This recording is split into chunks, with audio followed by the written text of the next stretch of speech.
Hello. Hello. Hi. Today, we look at life in the future. We talk about things that are going to happen and things that may possibly happen. Right, let's have one prediction each about life in the future. Natalie.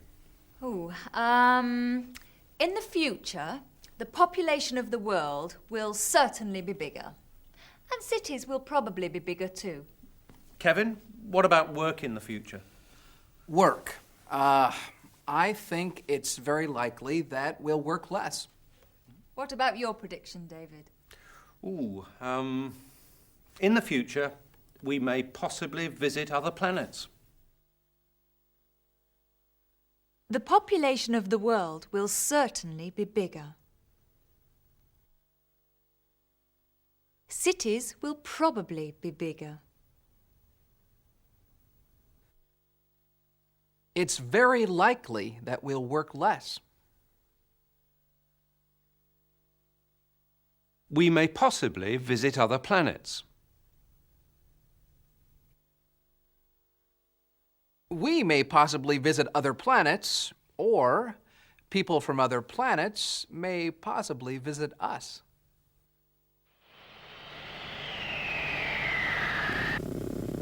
Look! What is it? A planet! A planet! Perhaps there's life on it. Maybe there is. Maybe there isn't. Let's go and find out.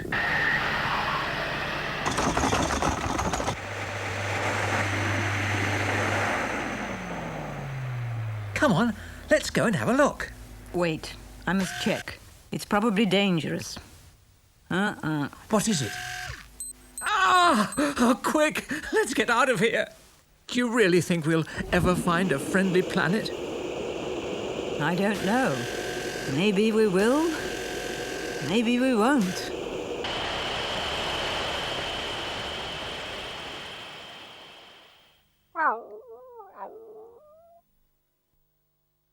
Maybe we will, maybe we won't.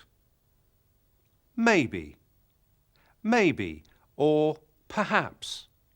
Perhaps.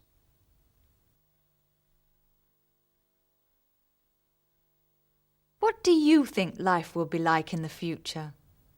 In the near future, I think the life will be pretty much as it is now, with a little progression. In the far future, I'm not really sure. I think the future will be very difficult and very hard for people who are now growing up.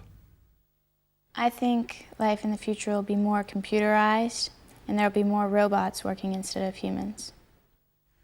I think life in the future is going to become more regulated. I don't think we're going to have the personal freedoms that we've had in the past. I think life will be, in London, will certainly be busier in the future. Better. You always hope that it'll be better.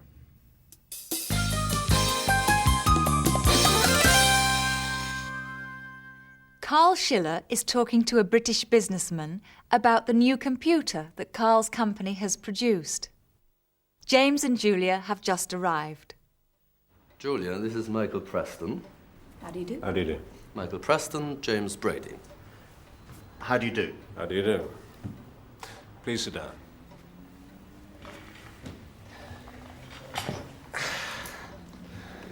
Now, I'm thinking of investing in the new computer that Carl's company has produced.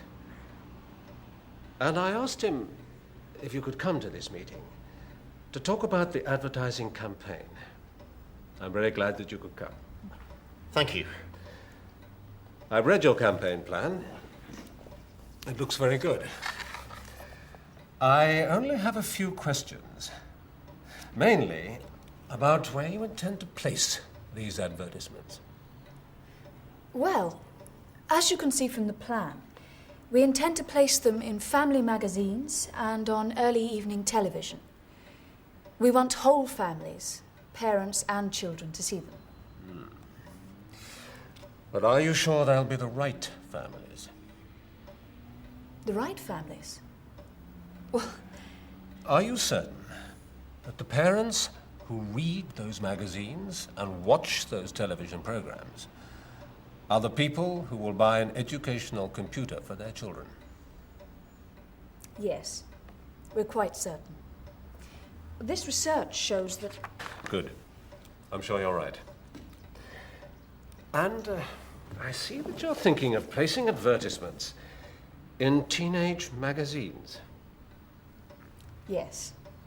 We intend to place them in some teenage magazines. The more serious ones. And we're thinking of putting them in Sunday newspapers, because it's likely that the whole family will be together on Sundays. I see. But do you really think that parents and children will like the same advertisements? We think they'll like our advertisements. Good. James and Julia explained where they would put or place their advertisements. We intend to place them in family magazines.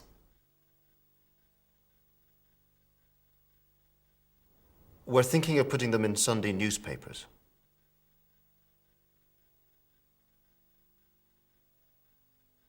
Michael Preston wanted to know how sure Julia and James were about their advertising campaign. He said, "Are you sure? Are you certain? Do you really think?" Do you really think that parents and children will like the same advertisements? Let's get back to the meeting at Michael Preston's office. So we keep a balance. We talk about the educational benefits, and we talk about the fun of using a computer. To change the subject, what are your marketing plans for adults? Adults? We don't intend to market the computer for adults. Well, I think you should. Why? First of all, there are a lot of adult learners, not just children that learn new things. For example, I'm sure that your computer would be very good for language learning. Language learning? I wonder. And secondly, you have to think about the future. It's likely that people will work less. They may want to travel more. They'll certainly have more time for studying. Yes. Perhaps we can discuss this at our next meeting. Good idea. Well, it's been very interesting. Thank you all for coming. Thank you. Thank you. There were several phrases there that are useful when you're talking in a meeting. To change the subject, what are your marketing plans for adults? First of all, there are a lot of adult learners. And secondly, you have to think about the future. And to end the meeting, he said, "Thank you all for coming." Thank you all for coming.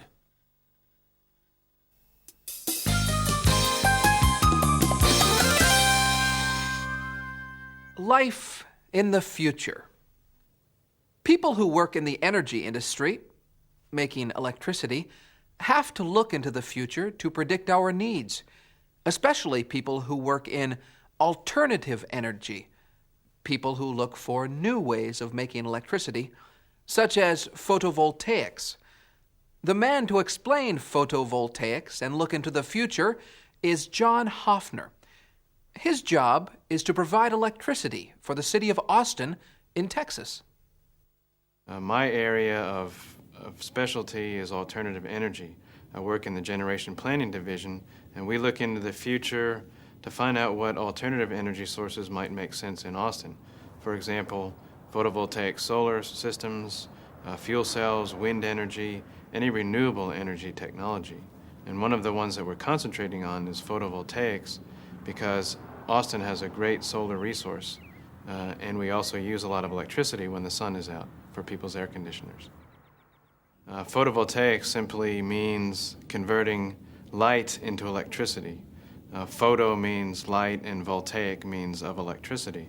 So the simple definition is that it converts sunlight to electricity. This is one of the photovoltaic cells that converts sunlight to electricity. It has essentially a positive side and a negative side. When you wire up a wire from the front to the back and put it through a little motor, you can get electricity out of it. We in Austin have the second largest photovoltaic plant in the United States. That plant is about 300 kilowatts in size. That's enough electricity for about 100 to 150 homes in Austin. Now, what we do is we take those photovoltaic cells, each one of those about 1 watt of electricity, and use those as building blocks to build a large power plant. We wire those together in what's called a panel, and then we take those panels and wire them together to get the desired voltage and current that we need. Our plant works at about 500 volts and about 500 amps of electricity. And that power has to be converted from DC to AC power so that it can be used in the homes in Austin. 50 years from now, we will see a completely different energy picture. A lot less reliance on traditional forms of electricity such as coal and natural gas and oil, and a lot more reliance on renewable energies such as photovoltaics, wind, and hydropower. For example, you may not have a car that runs on oil or gasoline, but it will run on photovoltaic cells. The whole car may be molded with photovoltaic cells, and then you generate your power with photovoltaics and then run the car. In the future, we will certainly see a difference in the way electricity is delivered to us and the way we use it. It may be that rather than a large power plant that's away from the city that brings the power into your house, you may have a power plant right at your house. It may use photovoltaic cells, or it may be a little fuel cell that generates electricity just for you. John Hofner and his picture of energy in the future. Today, we looked at life in the future.